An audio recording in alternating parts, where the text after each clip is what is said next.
Hey, what's up, Stringlings? Today, we're back online. We're going to be looking at this guitar, the EART 325. Let's check this out.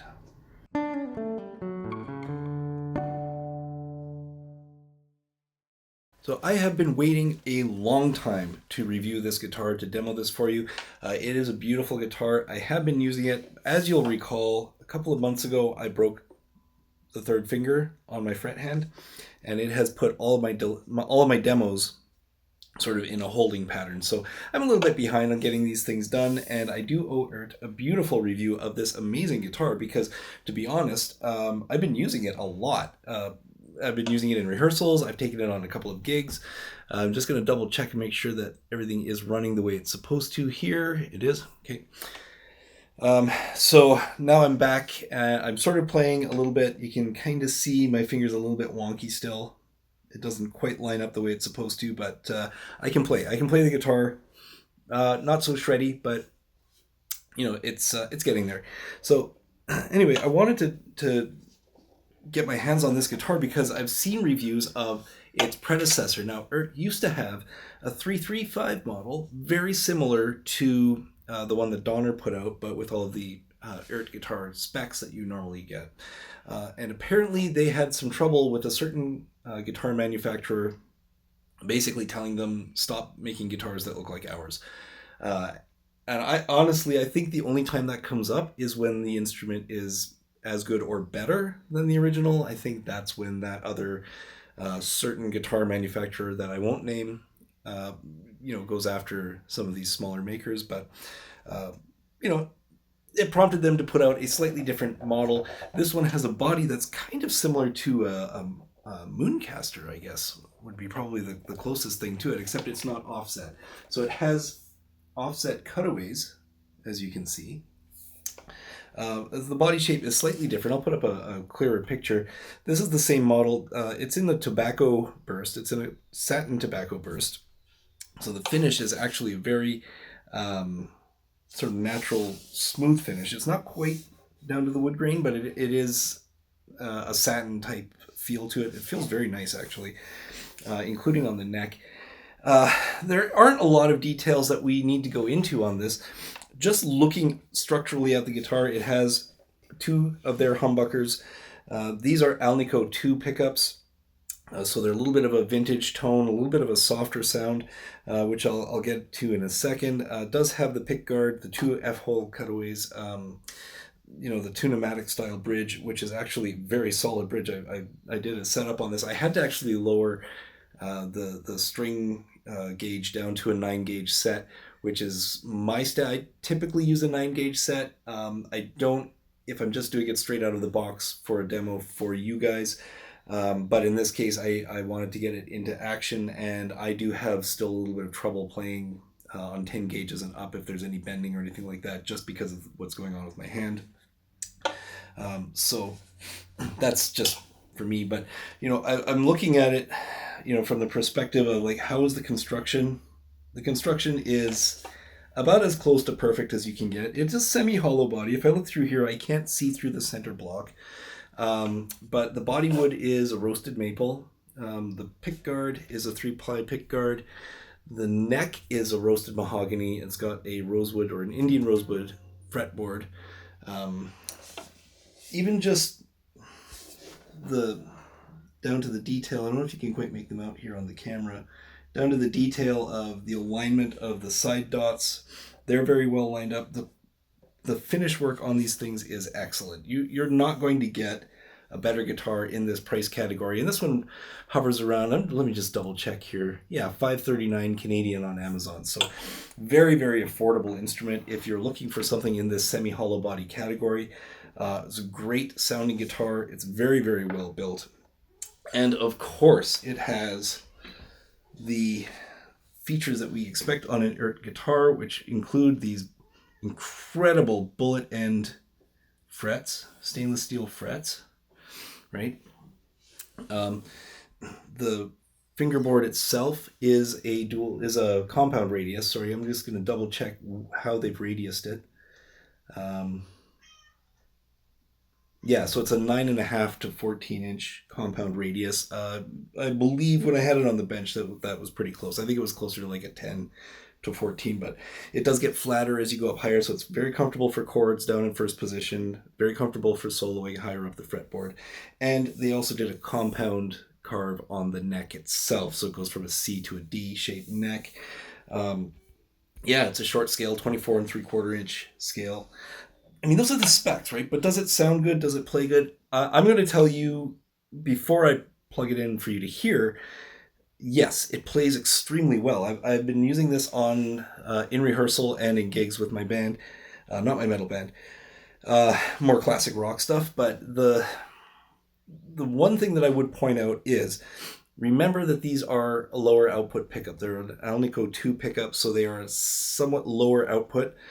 That doesn't change the tone so much as it does the volume. So going from my Barnfire Burst Strat with the Fishman active pickups in it to this means that when I go to this instrument, I need to have a clean boost or a compressor to bring the volume up to the same level, same unity level as my Strat, right? So if I'm going for that humbucker tone and I want these humbuckers in, I have to make the signal chain louder to push that. It's easier to do in that direction than it is to tame the Strat, and I don't want to tame the Strat. That's one of the reasons I use that Strat, so I don't have to tame it. So, with that in mind, I'm going to come over here to Reaper. We're going to plug this in, and we're going to try some tones on it and see how it sounds to you guys coming through a recording. Okay, so we're set up now, and that ping is just this ring on my finger. I'm actually going to take that off for a second. And I'm just using the ML Sound Labs Gemini. Again, it's a Fender Twin style amp. This is just a straight, clean sound on the bridge, and hopefully it's still in tune from when I tuned it about 5 minutes.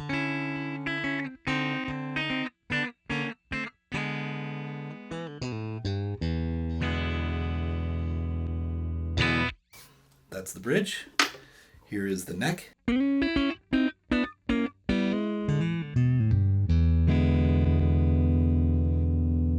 It's pretty nice, right? It has a nice...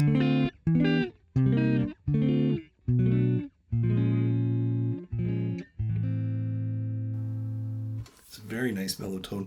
I actually like the two pickups combined. These humbuckers are not wired for splitting at all, so they're full-time humbuckers. That's both of them together.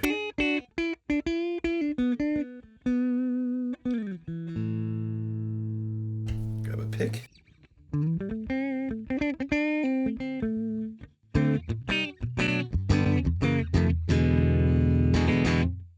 And that is pure clean tone.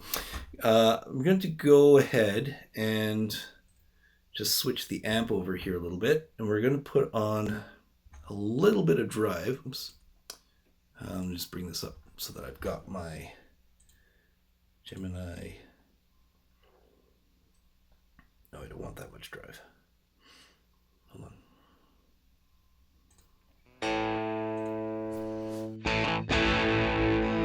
Okay, so just a little bit more drive on it.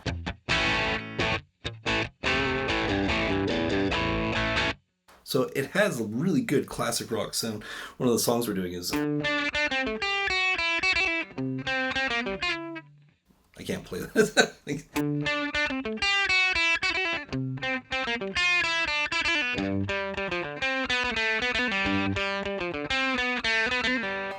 So we have a little bit of that kind of classic casino bite to it, right? That sound that you get from the classic 335, but in a 325 model. Going to the neck pickup.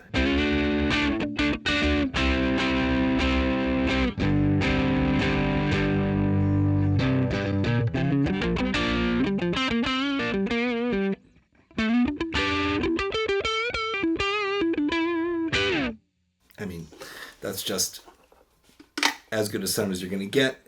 And honestly, as I'm playing this, this is like super easy guitar to play. It's a ridiculously easy guitar to play. So hold on, let me back up here a tick and see. It looks like I didn't record anything on the clean channel. What's going on there? Maybe I'm wrong. Hold on. All right, so we got a little bit glitchy there, and part of it is technical errors on the computer side. Something I'm working on fixing, by the way, so stay tuned because the studio is getting an upgrade this summer, and that's going to be kind of funky too. So I'll take you through the steps as I go, as much as I can without revealing too much of the mess that's in this room. But anyway, so we're sticking with the Gemini amp, and I just wanted to give you a little bit more dirt in the tone. So this is kind of as much dirt as you're going to get out of this Fender Twin style amp. It's nice and warm, right?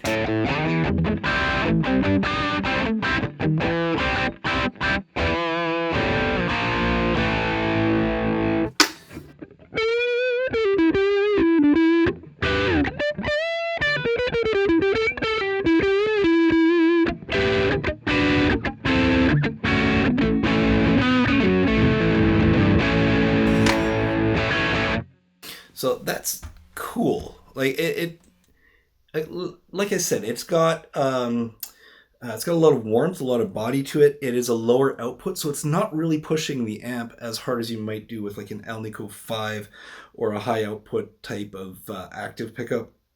I'm not putting any boost in front of it either, so it's just kind of giving us the guitar and the amp sound. My favorite is probably this mid-gain kind of sound that we had before.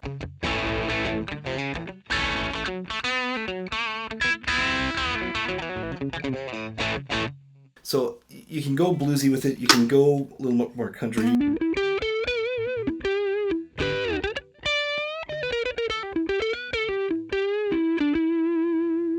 I like it. I mean, I like the sound of this guitar in addition to the fact that it plays really, really well. When we go and clean it up, you know, back to where we were at the very beginning, you know, it likes these bar chords too.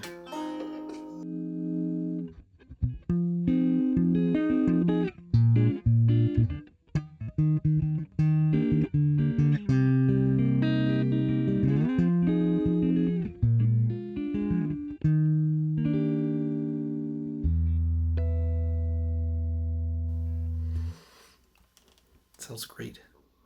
So that is the EART E-325 semi-hollow body electric.